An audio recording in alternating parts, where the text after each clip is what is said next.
As Foreign Secretary, welcome to the lectern.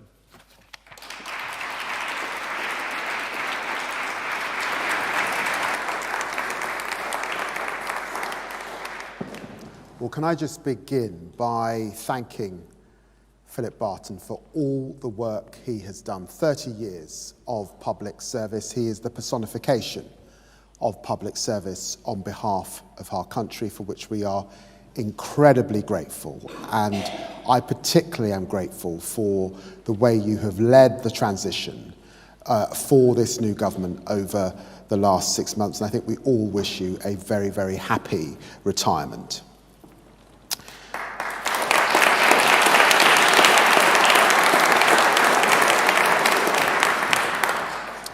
So 6 months after becoming Foreign Secretary, I've gathered you here in the Foreign Office to talk about the future.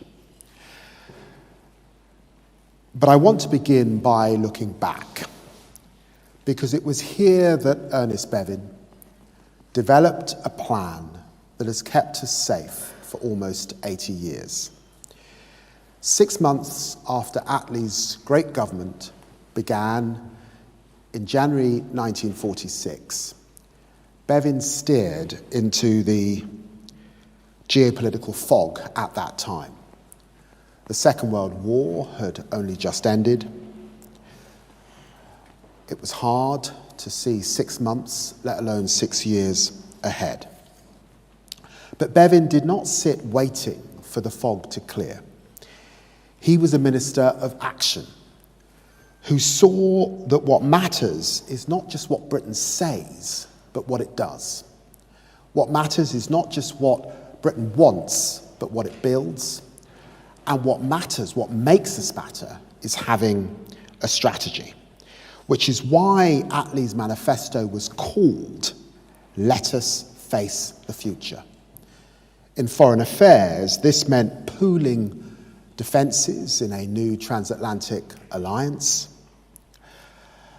acquiring a nuclear deterrent which still protects the UK and NATO, and a robust commitment to international law and new institutions like the United Nations.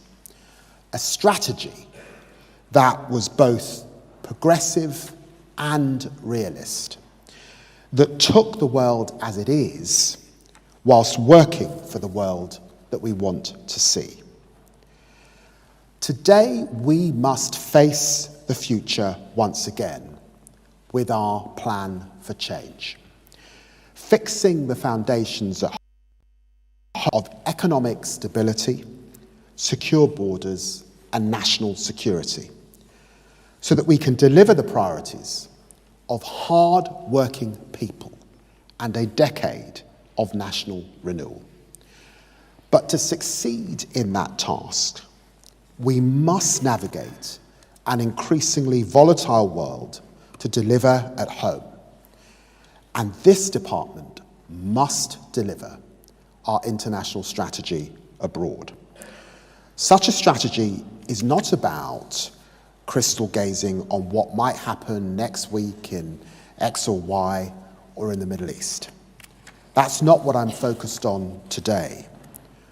Rather, I want us to be looking at how we can get a more progressive 2035, and that means confronting some hard truths about the state of the country, about the state of the world, and the need for reform. First, we must recognise that foreign policy begins at home. Britain's influence under the Tories was at a very low ebb. The Conservatives' foreign policy legacy may be less tangible to voters than, of course, NHS waiting lists, but it was just as damaging. Relations with our closest neighbours in Europe plunged to a post-war nadir. Climate leadership was abandoned by Rishi Sunak. Global investors were horrified by Liz Truss's kamikaze budget. Migration was left out of control, and there was a botched merger of this department under Boris Johnson. And political gridlock under Theresa May undermined the negotiating ability that most of the world considered us to be brilliant at. And of course, our armed forces were damaged after David Cameron's cuts. And the FCDO was rudderless, with 7 foreign secretaries in 7 years. Second, we have to accept that there is no going back. We must stop the 1990s clouding our vision. The post-Cold War peace is well and truly over. This is a changed strategic environment. The number of conflicts higher than at any time since 1945. The spectre of famine from Gaza to Sudan, and the most refugees and displaced people on record. I'm occasionally asked on my travels here and of course on the doorstep around the country, when will the Kremlin threat, this upheaval that we're experiencing, end? When will things get back to normal? My answer is that they will not. Europe's future security is on a knife edge. Bevin warned in 1948 that we would only preserve peace by mobilizing such force, and I quote, as we will create confidence and energy on the one side and inspire respect and caution on the other. And this is exactly what we need now. That's why our foreign policy has had to change. Inspired by Bevin, I call our new approach progressive realism, taking the world as it is, not as we would wish it to be, advancing progressive ends by realist means. Through a storm of crises, we've been putting this into practice. In Europe, progressive realism means working with our European neighbours rather than bickering and isolating ourselves from them. New defence and migration agreements with Germany, an ambitious UK-France summit in the works, a new era in relations with Ireland, a new foreign policy dialogue with the European Union, the first steps towards a UK-EU security pact. With the United States, our closest ally, progressive realism means strengthening our friendship with both sides of the aisle, joining them to defend Israel from Iranian attacks, together with Australia, further progressing the AUKUS partnership and making a breakthrough for UK defence companies thanks to the ITAR changes. Against Russia, progressive realism means not allowing Putin's mafia state to act with impunity and showing the world our resolve to stand by Kyiv until they prevail, guaranteeing $3 billion a year in military aid for as long as it takes, and unlocking a new funding backed by frozen Russian assets, as well as stepping up action with allies on Kremlin disinformation and making it my personal mission to choke off Russian revenues through our sanctions, imposing the most of any country against Russian shadow fleet and driving forward our campaign against kleptocracy.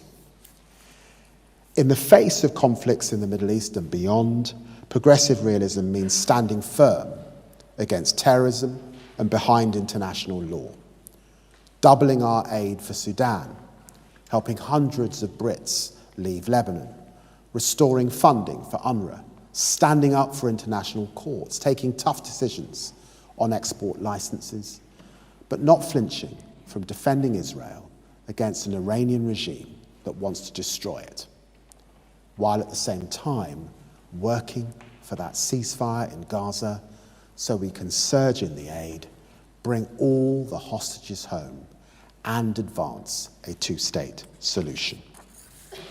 And when it comes to China, progressive realism means consistency, not oscillation. As I set out when I was visiting Beijing, and Rachel Reeves is continuing this week, pragmatic engagement to cooperate with China where we can, such as on trade, climate, global health, or AI regulation, but also very robust dialogue and challenge where there are clear threats. Sanctioning Chinese firms who supply technologies to support Putin's war, working for the release of Jimmy Lai, calling for an end to human rights abuses in Xinjiang, an end to cyber attacks on the UK, and an end to sanctions on our parliamentarians. And on the climate and nature crisis, progressive realism sees global action as fundamental to our energy independence and national security. We've launched the Global Clean Power Alliance, bringing 12 countries on board in its first mission to turbocharge the rollout of clean energy and drive green jobs and investment at home. And with the Global South, progressive realism means working together, no more lectures, showing respect, renewing partnerships and new agreements like those that I've launched in India, in Indonesia, in South Africa and Nigeria. That's all just in the last 6 months. This is just the beginning, and I'm determined for my tenure to be more than the day-to-day crisis management kind of foreign secretary. That's why I want to lay out 3 realistic principles that will guide our foreign policy to get us to a more progressive 2035.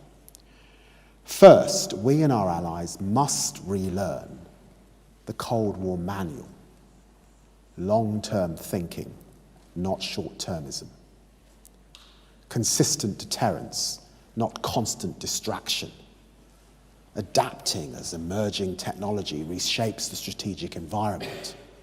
Securing strategic stability in an unstable world. Our opponents are coordinating ever more closely, with Iranian drones fired on Ukrainian cities and North Korean troops now fighting against Ukraine. We too need a whole new level of global engagement with our closest allies in the United States, Europe, and the Five Eyes. Our strategic partners in Japan and South Korea, and with all those committed to the principles of the UN Charter. That's why we will engage with China. We have to challenge them, not to throw their lot in with Putin. And second, to be taken seriously by our opponents and allies alike, we must put our money where our mouth is. That starts by facing the facts. Donald Trump and J.D. Vance are simply right when they say that Europe needs to do more to defend its own continent. It's myopia to pretend otherwise with Russia on the march. So this government will lay out a clear pathway to reaching 2.5% of our GDP on defence. A figure, lest we forget, that the last Labour government met and was never met by the Tories since David Cameron's cuts. And with John Healey, we will lead and we will change to convince all of our NATO allies that rising defence spending is a strategic necessity. And third, we must forge closer partnerships with the Global South. Because the world is larger than the North Atlantic and the Mediterranean.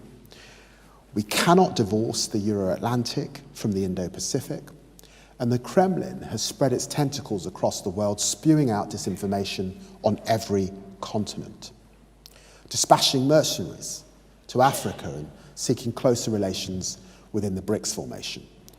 A grim vision of unending competition is not compelling to the vast majority of states. We must avoid repeating the mistake of the early Cold War period, where the West lost ground to the so-called Third World. From Jakarta to Kampala, the non-aligned movement was the result. And today, many of those same states are structuring their foreign policy to avoid harm from US competition.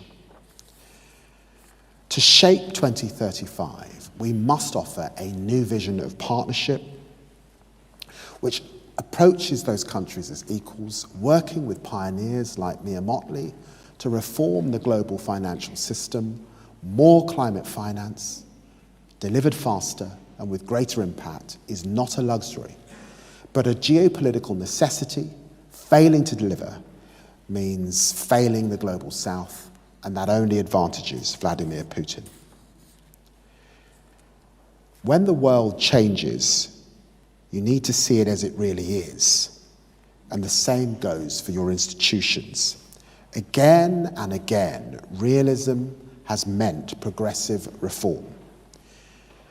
The Harding-Crowe reforms of 1905 created a modern policy bureaucracy which helped Britain keep pace with its rivals in the years preceding the First World War. The Eden reform of 1943, creating a modern diplomatic service during a world war, made it open to women for the first time, paid for the first time, and fit to keep the peace. And Robin Cook's foresight in 2000, first putting climate on the Foreign Office agenda. Over the last 6 months, I've seen in the FCDO the most dedicated public servants I've ever met in my life, working all over the world to avert disasters and bring countries closer together. But we must do more to harness the strengths of the Foreign Office and deliver the government's plan for change. And that's why I set in train 3 reviews. I'm very grateful to Martin Donnelly, to Neri Woods, to Manoush Shafiq for all of their work into the FCDO's role and capabilities, looking particularly at our economic capability in this department, at our global impact in this department, and the fusion of development and diplomacy. And in each case asking, how can we ensure that the tools at our disposal provide maximum benefits to UK prosperity and security? The stories of the reviews is a world where the foreign and the domestic, the political and the economic have blurred. Vladimir Putin has mastered this with his hybrid playbook, and this department needs to reflect this reality. That's why diplomacy and development belong together. While poverty reduction is an end in itself, our development work cannot be siloed off from geopolitics. And that's why I am reforming this department, connecting its work better to 2 domestic priorities of the British people that cannot be solved without work abroad: tackling irregular migration and boosting economic growth. On irregular migration, the FCDO is critical to trying to solve this issue. A realistic strategy involves transactional, hard-headed diplomacy, and to agree with partners smart interventions at every stage along the international people-smuggling pathway. So together that we can strengthen borders, smash the gangs, and get those with no right to be here returned to their countries. There are those who have told me that this isn't a progressive issue. I'm afraid they're wrong. There is nothing progressive about leaving the most vulnerable exploiting, letting criminal gangs get rich and commit more crime on British streets. The greatest failure of the last government was that they told Britain they would take back control. But the truth is they lost control of our borders, and with it they lost and deserved to lose the confidence of the British people. Make no mistake, this government, from the Prime Minister down, see the challenge for what it is. And that's why I'm working so closely with Yvette Cooper, using our department's new joint irregular migration unit to deploy every tool at our disposal to restore control to our borders. Improving cooperation on returns is how we send people home. Conflict prevention is how we stop people fleeing their homes in the first place. Development work upstream is how we encourage people to stay in their homes, like the projects that we've now got in Albania, in Vietnam, and in Iraq. And we must use our sharpest diplomatic weapons to help restore control of our borders. Today, I'm very pleased to announce, after a lot of hard work, that the UK is to be the first country in the world to develop legislation for a new sanctions regime, specifically targeting irregular migration and organised immigration crime. This will help to prevent, combat, deter and disrupt irregular migration and the smuggling of migrants into the UK. That's us playing our full part on the issue of irregular migration. But what about growth? This department needs to change to help deliver and invest by 2035, the government's modern industrial strategy.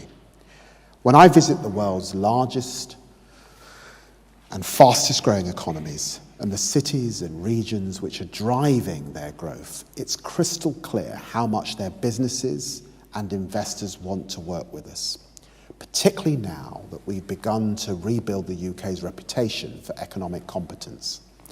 And this is true in Europe, where we're resetting, obviously, our ties following the Conservatives' paper-thin deal, as it is in the United States, the Gulf and Asia. The FCDO's network needs to work hand in glove with the Department for Business and Trade and the Office of Investment to spot opportunities abroad and help overseas firms to grasp those opportunities from doing business with Britain. To get better at delivering on this agenda overseas, we need to recruit more diplomats with more private sector skills and experience, more expertise in sectors like tech, data, life sciences particularly, where the UK is at a cutting edge, more understanding of the everyday economy right across our country, not just in the City of London. And I'm making it a priority in my time in this job to get more of our staff with these skills and experience posted across the most important markets for UK growth, because we have a compelling story to tell of the world's second largest exporter of professional and business services, with 4 of the world's top 10 universities and ranking first in Europe when it comes to tech unicorns. And one of our great strengths, of course, are our creative industries. Again, unfortunately, too often maligned by the Conservatives, which account for almost 15% of our service exporters, as well as being a force multiplier for wider British influence. Influence through their power to attract, not to compel. Together with Lisa and Andy, I'll therefore shortly be launching the new UK Soft Power Council, so that the government can be a partner to those in business and beyond who are so important for our prosperity at home and our standing abroad. Across both these priorities, we will do much more quickly, if we embrace the greatest enabler of our time, technology. I'm less interested in admiring the FCDO as a historic institution than fulfilling its potential to be a cutting-edge institution, which is why I'm also planning to bring AI into the heart of our work. By the end of this Parliament, our reform agenda will deliver a radically reshaped organisation with redeployed resources and a completely modernised way of working. I believe that AI can be transformative for the practice of diplomacy, and I'm determined for the Foreign Office to be a pioneer in harnessing its power. An upgraded data science team will sit at the core of this office, bringing more empirical rigour to everything that we do. This is not a far-fetched vision. The capability, frankly, already exists, in use by our friends in the United States, and even some departments already in Whitehall.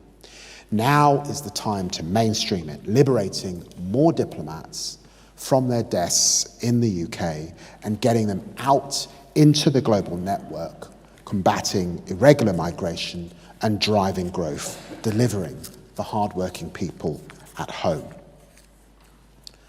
Friends, this country has had its mettle tested before. Often there have been those who've written us off, but British leaders saw our potential, and in their plans for change, they pulled out strength and depth from within us. In 1946, amid the ruins of the war, Bevin and his colleagues built NATO and the National Health Service. In the 1960s, Harold Wilson embraced, of course, the white heat of technology. And in the 1980s, Margaret Thatcher unleashed the City of London. And as I entered politics, it was Tony Blair modernising Britain at home and abroad. In 2025, we need to look within and see our power and our potential. Our potential to secure our borders and reform the National Health Service, our potential to unlock growth and drive the clean energy transition, our potential to reconnect with the world through a foreign policy which enables and empowers change at home, and through a long-term international strategy. We can be realists and optimists. We can seize the opportunities coming into view, and we can show the world what a more progressive 2035 can be like, and deliver the promise of a decade of national renewal. Thank you very much.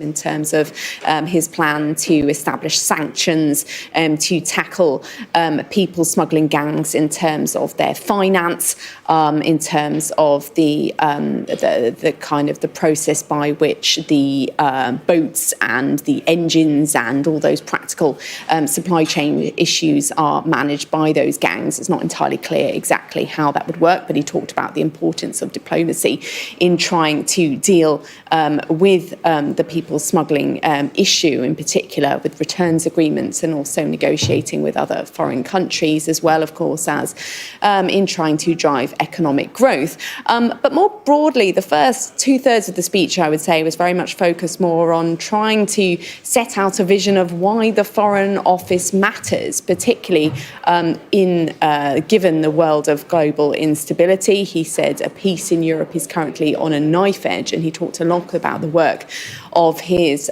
post-war predecessor, Ernest Bevin, in helping work towards setting up NATO, the UN in the wake of the Second World War, and the importance of international institutions, international courts he talked about as well. It was very much about saying, well, we know the Prime Minister's priorities aren't necessarily foreign policy priorities, but this is why they do matter. And indeed, towards the end, when he talked about the whole work of government, it almost seemed to be a bit of a more prime ministerial pitch for the whole vision of what Labour wants to offer the country. He also took the opportunity to bash the Tories, as you might expect. And what was particularly interesting, he ran through all the different prime ministers previously under the Tories and all their issues in terms of foreign policy as he saw it. But he also singled out Liz Truss for her kamikaze budget, as he put it, trashing the economy. She's just issued a cease and desist legal letter to Sir Keir Starmer for calling on him to stop saying that she crashed the economy. So that message clearly hasn't got through to Labour. They're still very keen to make that point as well. But I think for David Lammy, taking to the stage in this really high-profile speech, something that had been trailed for several weeks now, on a day where Sir Keir Starmer himself is due to be meeting with Emmanuel Macron later, it's sort of a sign of his sort of really trying to seize the agenda here. It's about saying the Foreign Office does matter, and this is why it matters to our domestic priorities, as well, of course, as talking about some of the world global threats. He talked about the need to rebuild relations with Europe. We know that that's something that Labour have talked about doing a lot, as well as China. Rachel Reeves off to China to talk to the government there. So a very real overview of what the government's priorities are here. Amanda, thank you so much for joining us from our Westminster studio.